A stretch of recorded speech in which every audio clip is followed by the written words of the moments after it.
reading mo. Welcome back to our channel na ngayon nasa mabuti kayong kalagayan while watching the channel. This is a general reading. Kayo nang bahala magpalit ng situation nyo sa reading ko.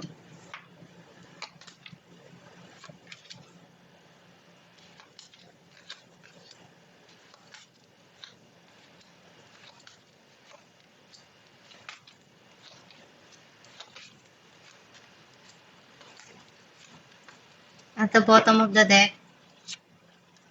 6 of Wands. I feel like ang nasisense ko na energy mo, andun yung mga bagay na ginagawa mo, yung paraan para magtagumpay sa buhay, para ma-achieve mo yung goal mo and yung dreams mo. Ang mensahe ng card mo, nakikita ko na right now, hindi ka pa makapag-decide. Nandun ka pa sa point na naguguluhan ka pa.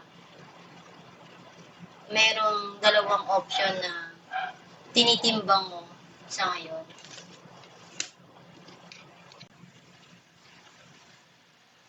You feel betrayed doon sa mga nangyari sa nakaraan, sa buhay mo. Some of you, na-burnout ka na, napagod ka na, kaya gusto mo nang bigyan ng end yung situation na yun. May darating na celebration, some of you pwedeng magkikita or magkakaroon ng reconciliation or pag-aayos. Andun yung pagmamahal na gusto mong i-gather, ibigay dun sa mga taong mahal mo or dun sa taong minamahal mo. Some of you pwedeng someone to sa buhay mo na totoong nagmamahal sa'yo.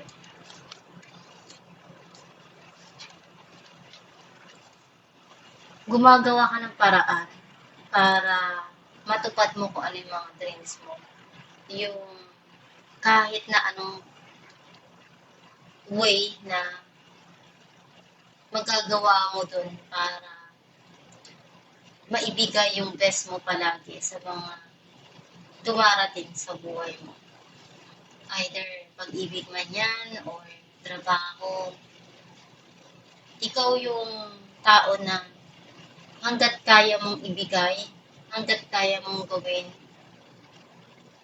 ito todo mo. Wala kang ititira para sa sarili mo.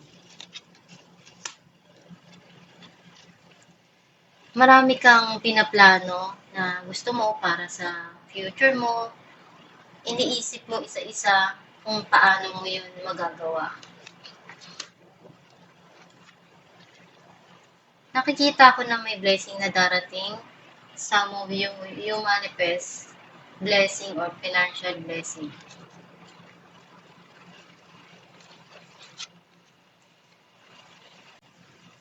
Babangon ka kahit ano yung mangyari sa buhay mo na hirap.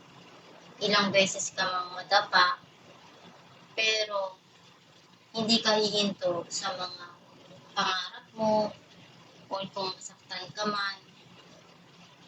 Alam mo na maghihilom pa rin yung pain na yun at itatayo mo pa rin yung sarili mo para ipaglaban yung para sa'yo.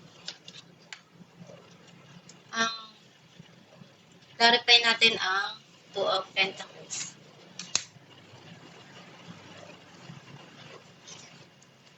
Four of Cups and 2 of Wands. Nakikita ko dito na merong pagsisisi na nangyari. You're looking back dun sa past at tinitingnan mo kung ano yung pagkukulang mo dun. And right now, tinitimbang mo yung mga nangyayari or binabalanse mo. Clarify natin ang 3 of Cups. 5 of Swords and Justice. Gusto mo na kalimutan yung mga masasakit na alaala. Ayaw mo nang isipin yun na makadagdag pa dun sa mga nangyayari sa buhay mo.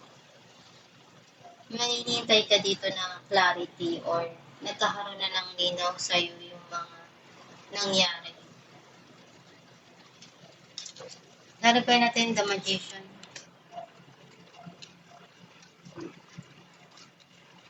Ace of Cups and Ten of Pentacles. Punong-puno yung pagmamahal na gusto mong ibigay doon sa mga taong nagmamahal. Kasi ikaw yung nagmamahal na walang ititira para sa sarili mo. Gusto mo yung panghabang buhay na relasyon, na samahan. At andun yung parating dito na bagong romance or financial stability, sa mo view abundance. Dahil ikaw din naman yung naghirap ng mga bagay na darating sa'yo. Pinagsikapan mo. Clarify natin ang Ace of Pentacles.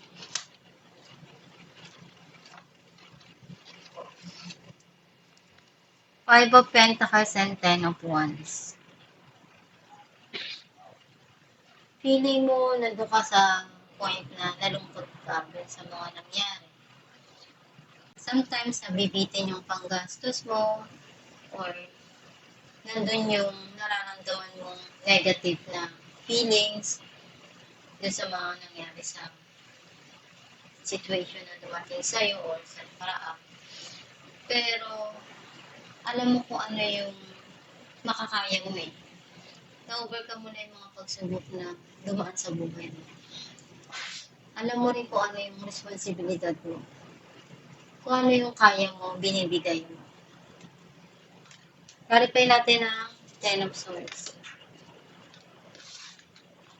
Three of Wands and King of Cups. Nakikita ko na may hinihintay ka dito o may gusto kang puntahan. And andun yung pagmamahal na gusto mong iparamdam. Pwedeng nasa malayo yung tao. Some of you need to give yung pagmamahal na hinahanap mo sa sarili mo para ma-attract yung mga bagay na magaganda sa buhay mo. Kasi kung andun yung pagmamahal para sa sarili mo, masaya ka, and mas maganda yung mga dumarating sa buhay mo. Clarify natin King of Cups. Nine of Wands and the Wheel. Nakikita ko na you feel guarded. Natutukan na. Nagkaroon na ng end of cycle dun sa mga nangyari at may papasok na new cycle. And nandun din naman na nagkakaroon na ng kaayusan o kapayapaan. Clarify natin Two of Wands. Five of Wands and Nine of Pentacles. Nag-struggle ka dun sa passion na yun before, pero inisipan mo ng paraan dahil alam mong kailangan And unti-unti ka namang nagkakaroon ng pag-unlad dito. May mga achievement ka nakukuha, nagkakaroon din ng growing financially. Clarify natin ang Seven of Wands. Strength and King of Wands. Nakikita ko na marami kang pagsubok na pinagdaanan. Andun din naman yung passion mo. And gagawin mo lahat ng makakaya mo para mapaunlad at magawa mo lahat or makuha mo kung ano yung para sa'yo. Alamin natin kung naman sa'yo ng yung gabay.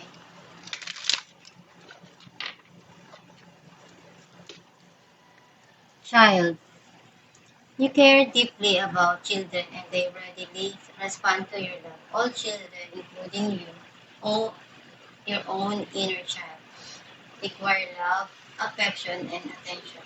We can clear and open your heart and schedule so that you can give more love, more time, and energy to the children who need you. Ang mensahe ng yung gabay na kahit bata na kailangan ng pagmamahal, ganun din tayo na matatanda. Ganun ka rin.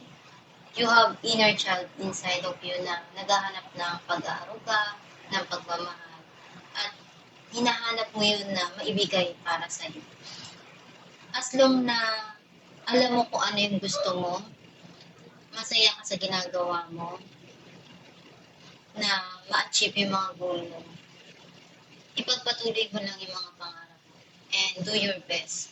Ibigay mo yung pagmamahal sa sarili mo na deserve mo at darating din yung mga bagay na ma-attract mo din dahil maganda at masaya yung mga nangyayari sa buhay. Basta isipin mo lang nandiyan ang Diyos Ama para gabayan ka at magdasal ka lang palagi para maproteksyonan ka at maibigay sa'yo kung ano yung mga gusto mong mangyari sa buhay mo. Ay, itong yung reading, hindi ko nakarasulate ka, hindi ko matanggulan. Thank you.